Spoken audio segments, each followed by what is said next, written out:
Welcome to another episode of Welcome Home, the space where you truly belong to your own self. Today, we are going to see what is self love.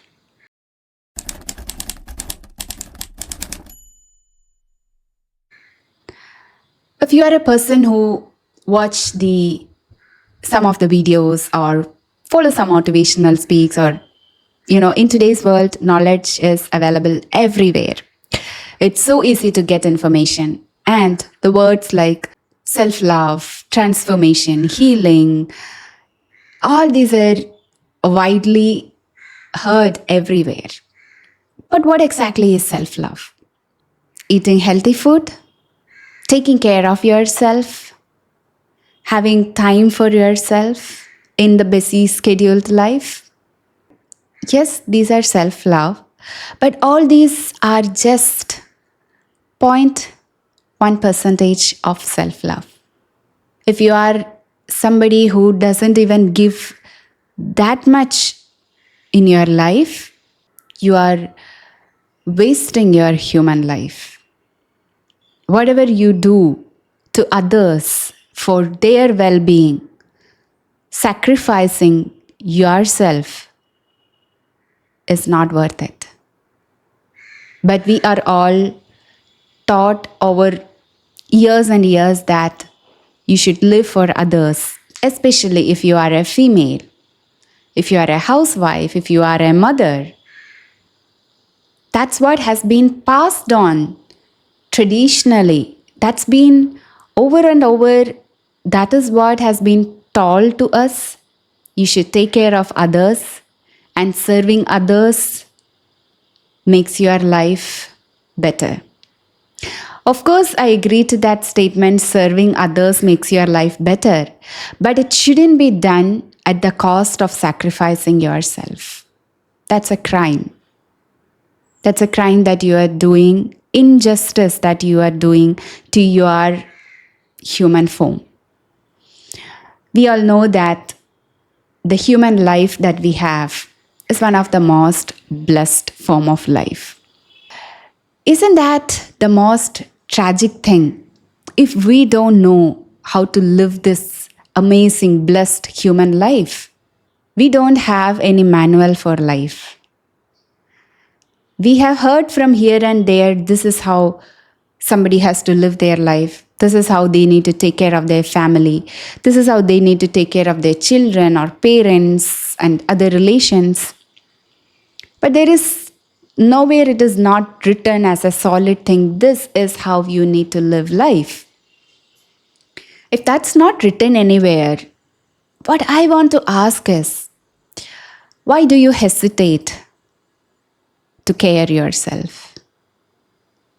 Who told us that we should sacrifice ourselves, then only we can take care of others? Self-love, of course, means loving yourself. When I say loving yourself, isn't that selfish if you love yourself more than others? Let's see what is love. What is love? What does love means to you? When we say the word love, it's always connected to another person.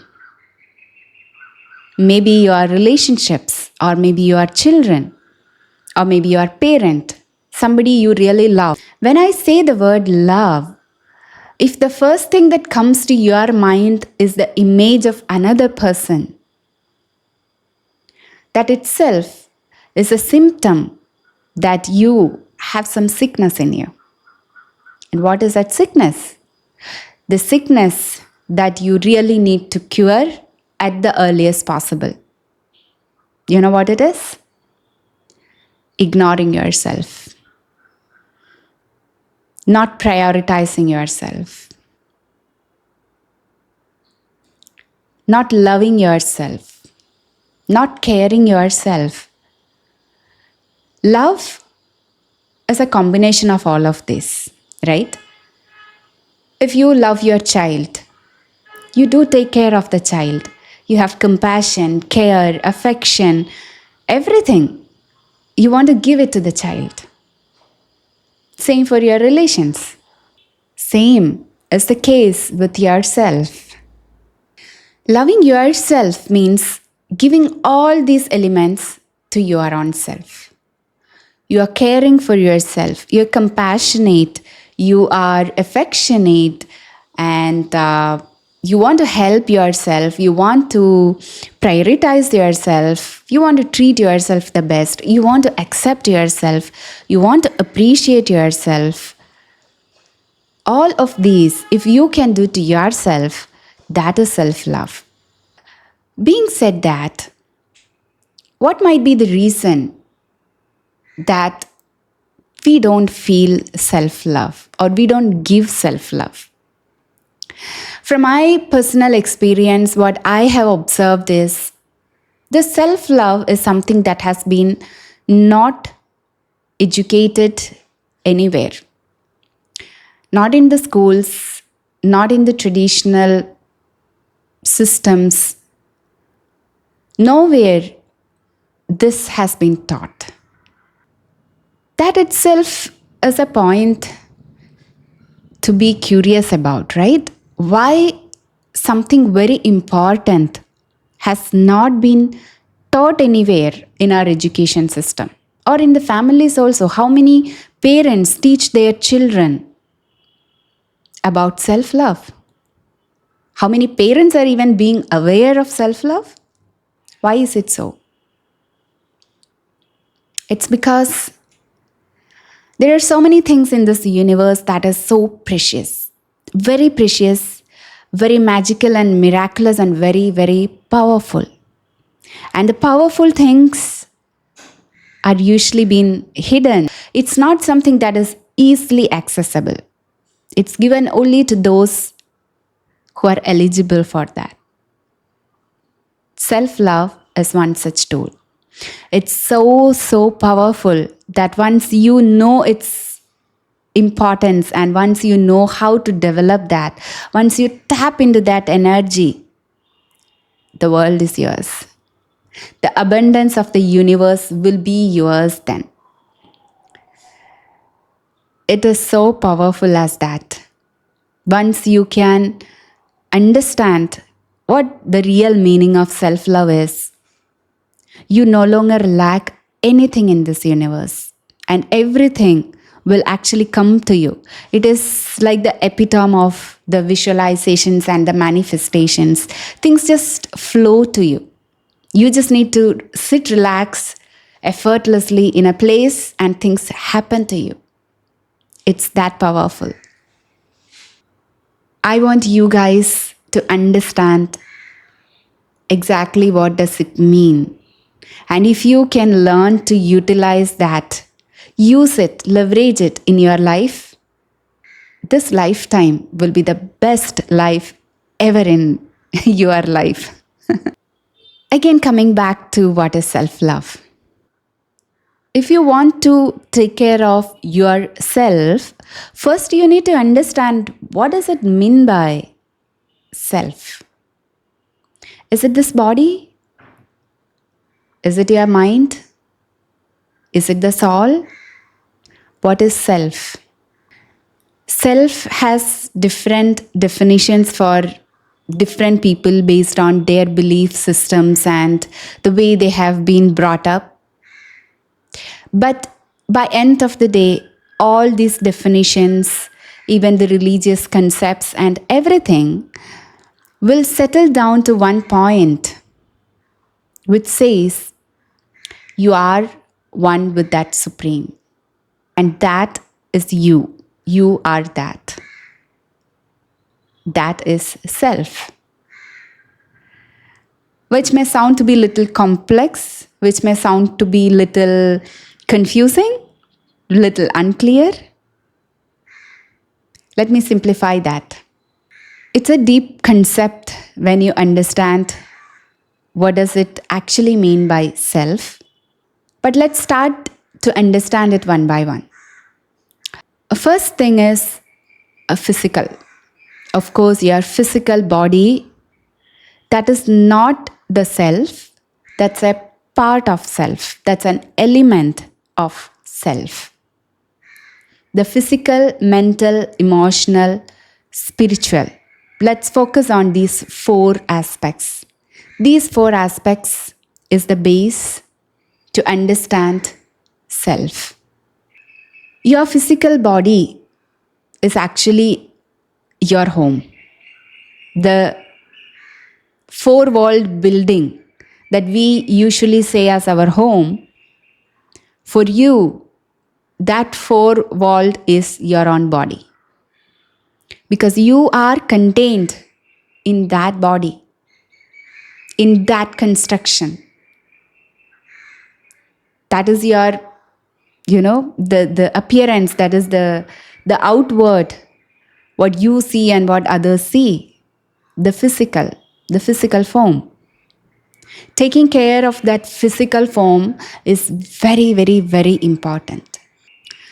But one very sad factor that I observed around is people just take it for granted. You're born with this body, but they are not even grateful for what they have. They simply ignore the physical body.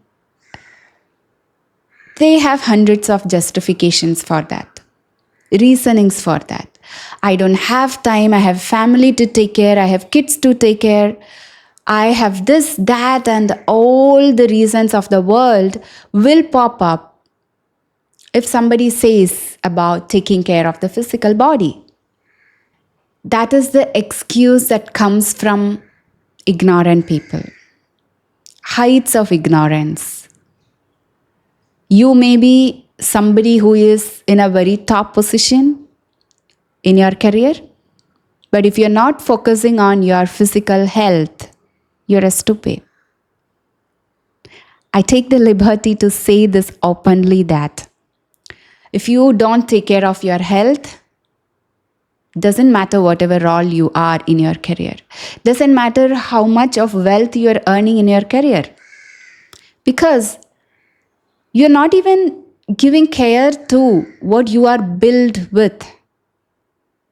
Your base, your foundation. Then how can you be somebody in a higher position or be a leader or whatever role you are playing? How can you say that you are good in that when you cannot take care of yourself, your own foundation?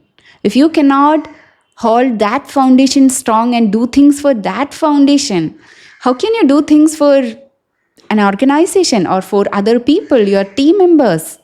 How can you say that you are good in doing that? So, taking care of your physical body is utmost importance. It's the act of gratitude to whoever have given you this form, this body, that supreme, whatever name you call it, or whatever namelessness that you call it, you have this form. Be grateful for that. You can be grateful by taking care of that. And when I say take care of your physical form, it's not just to, have a good haircut, wear the pretty clothes, having the accessories, putting some makeup, looking pretty. No, that's also important, but that comes as the last element, I would say. The primary element says what you are giving inside. What is that you are inputting to the system? Very important. What kind of energies that the foods that you are eating has? I'm not going to give you what kind of foods that you need to eat. Just go to Google. If you are a vegetarian, non-vegetarian, vegan, or whatever it is, identify the foods that give you positive energy to the body. Find those foods. Try to incorporate that in your daily diet. The second aspect is how and when you are consuming the food. This is something that I have noticed with so many people. Those who are even having the healthy diet, they consume it at very odd hours. That is another injustice to your body. Our body systems functions in synchronicity with the sun and the moon. If you observed, we have heard from maybe from our ancestors or from the traditional books, or even from the Ayurvedic concepts or the yoga traditions, that you need to have your food during the when the sun is there. The dinner you need to take before 6 o'clock, before the sunset. How many of us are following that? Even I am not following that. I am still not able to reach that level. But at least I make sure that I have it by 8 o'clock. When I was ignorant of these things, I used to have food at 10 p.m., 10:30 p.m., 11 p.m. What happens is the next day when you wake up with very different energy. You will not feel that full energetic. But I was unaware of all these things at that time, so it was quite natural that my energy levels were very different, were very low. Be conscious about the timings that you are having your food. Have a pattern, and that pattern shouldn't be very odd hours, like, not like brunch. You have your breakfast and lunch together at maybe 11 o'clock or 12 o'clock. I know there may be some people who has shift working hours, which is hard for you to maintain your proper timing for the foods. Even for them, I think there can be something you can do to have the food on time. It's just that we say excuses to keep aside things. Nothing is impossible if we really decide to do it. For others who are not in any such kind of shift jobs, what stops you from having food on time? Ask yourself, what time you are having your breakfast, having your lunch, having your dinner? I will share what I follow. I'm not telling that you guys need to follow the same, because I'm not an expert in these diet aspects, or when you need to have the food and all that. But what I found useful for me, I will share that. So for me, the timings that happened to come into my life, there were some things that just happen in your life for some other reasons, but it becomes a habit, a good habit. When I was in an IT career which had a very tight schedule, I used to have my foods at very correct timings, because if I miss that timing for the food, I'll not be able to even have food even beyond 11 p.m. in the night. There will be meetings that goes on and on. I'll not have any breaks. So that actually helped me to create a pattern of healthy timing for my food. Like usually between 8 to 8:30 a.m. is the breakfast time.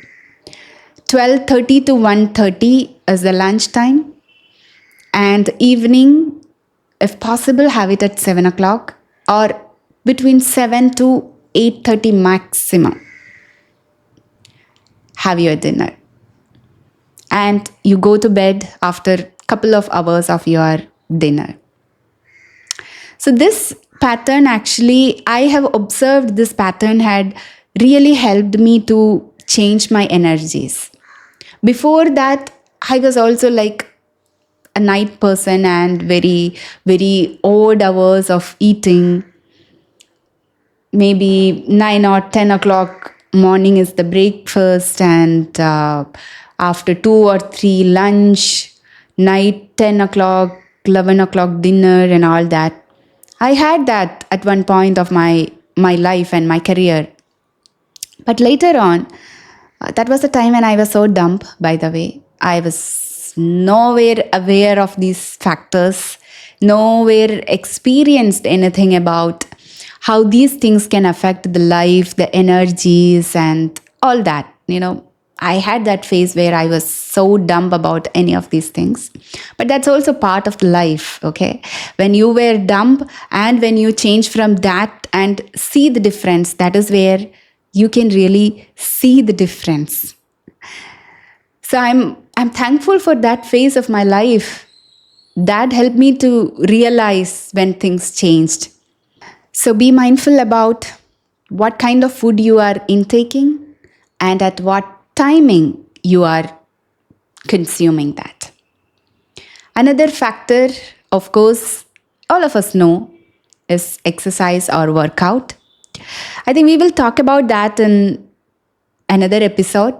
Meantime, what we spoke today is about the different factors that we need to consider in self love.